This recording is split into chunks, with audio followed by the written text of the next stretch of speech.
সঞ্জু স্যামসংকে কি তাহলে ব্যান করে দেওয়া হবে সেমিফাইনালে? আরে হঠাৎ করে বিষাক্ত ছেলেকে কেন পুলিশ অ্যারেস্ট করলো? হ্যালো বন্ধুরা, welcome to my channel, welcome to my new video. আজকের এই এপিসোডে অনেক কটা জিনিস নিয়ে কথা বলবো, তাহলে লাস্ট পর্যন্ত দেখতে থাকুন। নতুন হলে সাবস্ক্রাইব করে দাও। বিষাক্ত ছেলেই ইরান আর ইসরায়েলের যুদ্ধ নিয়ে আর ইন্ডিয়ায় সেটা নিয়ে প্রোটেস্ট করা নিয়ে একটা ভিডিও বানিয়েছিল, আর সেই ভিডিওটাই হয়েছে তার জীবনে কাল। আর সেটা থেকেই তাকে থানা থেকে কল আসে, আর তারপরেই তাকে নাকি অ্যারেস্ট করা হয়।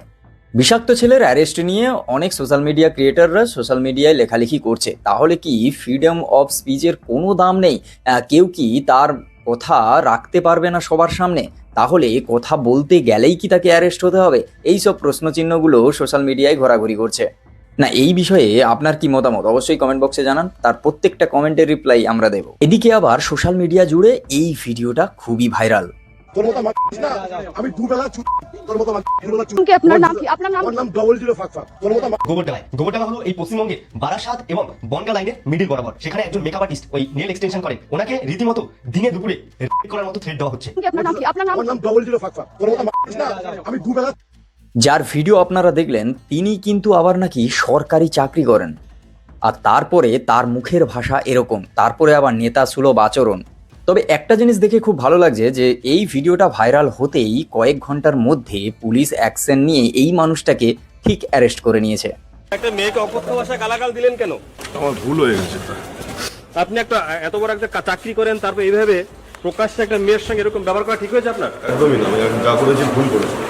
তিনি আবার জনসমক্ষে এসে এই কথাটা স্বীকার করেছেন, আবার এটাও বলেছেন যে তিনি মদ্যপ অবস্থায় ছিলেন বলে এই কাজটা করে ফেলেছেন, না হলে তিনি নাকি ভালো মানুষ। এটা হাস্যকর এই দেশের জনগণের জন্য হাস্যকর। পরের খবরটা তো আরোই ভালো, কারণ লোকজনের আশা আকাঙ্ক্ষার কোনো সীমা নেই বস। তার কারণ একটাই, একজন ক্যাব বুক করে, এবার ক্যাব বুক করেছে নন এসি দিয়ে, তারপর বলছে যে দাদা এসিটা চালান।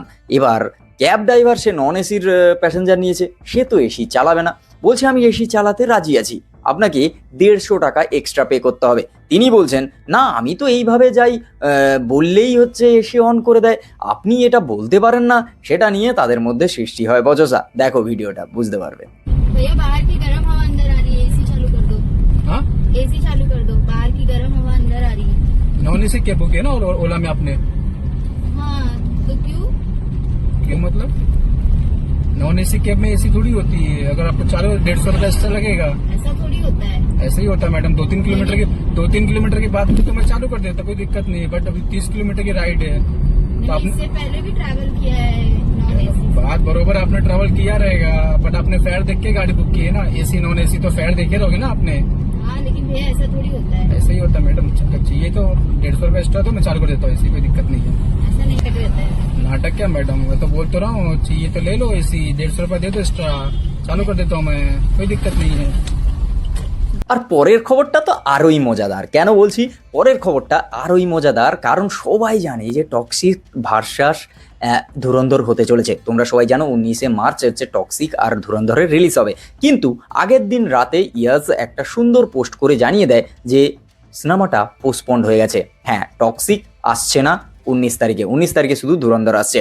এবার ধুরন্ধর যখন আসছে, তাহলে সবাই এখন সোশ্যাল মিডিয়ায় লেখা শুরু করছে ধুরন্ধর 2 ভয়ে টক্সিক দূরে সরে গেছে, টক্সিক একেবারে রিলিজ হবে সেই জুনে গিয়ে। এবার জুনে নাকি কোথায় আছে আবার জেলার 2 সিনেমাটা আসবে।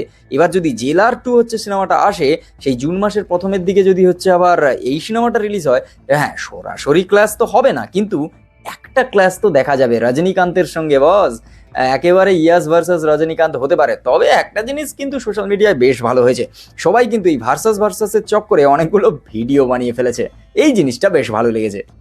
তারপরে আবার নাকি এদিকে শোনা যাচ্ছে যে ধুরন্ধর 2 এই সিনেমাটা, হ্যাঁ আমরা জানতাম প্রায় 3 ঘন্টার কাছাকাছি সিনেমা হবে, কিন্তু না বস, একেবারে তার রান টাইমটা সামনে এসেছে পিঙ্ক ভিলার একটা পোস্ট থেকে। তোমরা দেখলে অবাক হয়ে যাবে যে এই সিনেমাটা নাকি 3 ঘন্টা 55 মিনিটের, মানে এটাকে 4 ঘন্টার সিনেমা বলা যায়। মানে সিনেমা ইন্ডাস্ট্রিতে যদি তুমি ঘেঁটে দেখো, ওই এলওসি কার্গিল টার্গিল এরকম 3-4টে মাত্র সিনেমা আছে যেটা এত বড় রান টাইমের, আর সে জায়গায় দাঁড়িয়ে ধুরন্ধর তাদের লাইনে নাম লিখিয়েছে।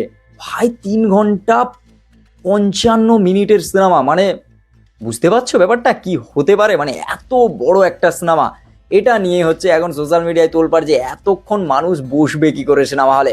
এবার দেখা যাক এই সিনেমাটা এত বড় হওয়া সত্ত্বেও কিভাবে মানুষকে নিজের সিটে বসিয়ে রাখে আর তাকে এন্টারটেন করায়। এদিকে আবার বিজয় থালাপতির ছেলে জেসন সঞ্জয় সে নাকি আবার ইনস্টাগ্রাম থেকে বিজয় থালাপতি তার বাবাকে আনফলো করে দিয়েছে। হ্যাঁ, তোমরা সবাই জানো যে বিজয় থালাপতি আর তার স্ত্রীর মধ্যে একটা ডিভোর্স কেস ফাইল হয়েছে।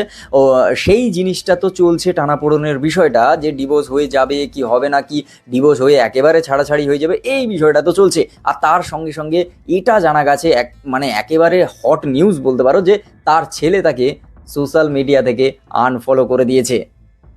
ব্যাপার কুচবি হো রা হ্যায় ভাই। ইন্ডিয়া ভার্সাস ওয়েস্ট ইন্ডিজের খেলা, হ্যাঁ কলকাতার ইডেন গার্ডেনে যেই খেলাটা হয়েছিল, যেখানে সঞ্জু স্যামসন 97 রান করে তাক লাগিয়ে দিয়েছিল, যে ইনিংসটা একেবারে ফাটাফাটি ইনিংস হয়েছিল সঞ্জু স্যামসংয়ের জন্য, যেটা সঞ্জু স্যামসং সে তার ফর্ম ফিরে পেয়েছে এরকম একটা বিষয়। সঞ্জু স্যামসং যে কি পারে সেটা দেখিয়ে দিয়েছে। আর একটা 97 রান যে মানুষ ভোলে না, সেটা গৌতম গম্ভীরের সেই রানটার কথা নিশ্চয়ই আপনারাও মনে রেখেছেন। হ্যাঁ, সেই বিষয়টা কিন্তু এই বিষয়টা না, আসলে বিষয়টা কি হয়েছে সেটা সঞ্জু স্যামসং যে হচ্ছে 97 রান করে ম্যাচ জেতানোর পর যে সেলিব্রেশন করেছিল, সেখানে যেভাবে তিনি হেলমেট আর ব্যাটটাকে সাইডে রেখে দিয়েছিলেন, সেটাকে ঘিরেই হয়েছে জল্পনা কল্পনা। কি জল্পনা কল্পনা? সেটা থেকেই নাকি আইসিসি সঞ্জু স্যামসংকে ব্যান করে দিতে পারে। হ্যাঁ, পরের ম্যাচ সেমিফাইনালে নাকি সঞ্জু স্যামসংকে নাও দেখা যেতে পারে খেলতে, ভাই ব্যান করে দিতে পারে। না, ব্যান হবে না, কারণ সেখানে বিচার্য বিষয় ইন্টেনশনেরও হয়, যে কিভাবে একজন খেলোয়াড় সে তার ইকুইপমেন্ট সাইডে রেখেছে। হ্যাঁ, এখানে রুলস আছে যে হচ্ছে ক্রিকেট ব্যাট থেকে শুরু করে উইকেট থেকে শুরু করে হেলমেট থেকে কোনো কিছুর সঙ্গে তুমি রেগে ইচ্ছে হলো ছুঁড়ে ফেলে দিলে, এটা তুমি মাঠের মধ্যে করতে পারবে না।